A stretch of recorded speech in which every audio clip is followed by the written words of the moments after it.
નમસ્કાર, હું છું પ્રિયા અને તમે જોઈ રહ્યા છો જનતા કી જાણકારી ન્યૂઝ। નજર કરીએ આજના સમાચાર ઉપર।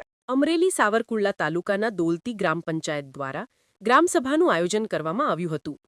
દોલતી ગામમાં રોડ રસ્તાના પ્રશ્નો માટે ગ્રામસભામાં મારામારીના દ્રશ્ય સર્જાયા। દોલતી ગામમાં એક જાગૃત નાગરિકે ગામના સરપંચ મંત્રીને રોડ રસ્તા માટે પ્રશ્ન પૂછતા ઉશ્કેરાઈ ગ્રામસભામાં મારામારીના દ્રશ્ય સર્જાયા હતા। દોલતી ગ્રામ પંચાયતે બોલાવેલી ગ્રામસભામાં ગામ લોકો દ્વારા રોડ રસ્તા ગટર લાઇટ પાણીના પ્રશ્ન કરતા ગ્રામસભામાં હોબાળો થયો હતો। અગાઉ પણ દોલતી ગામમાં ગ્રામસભામાં ચકમક થઈ હતી। ગ્રામસભાનો બહિષ્કાર કરવામાં આવ્યો હતો। દોલતી ગ્રામસભામાં મારામારીના દ્રશ્ય સોશિયલ મીડિયામાં ખૂબ વાયરલ થયા।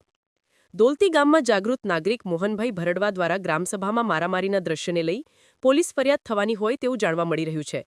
રિપોર્ટર સમીર ખોખર બીજપડી।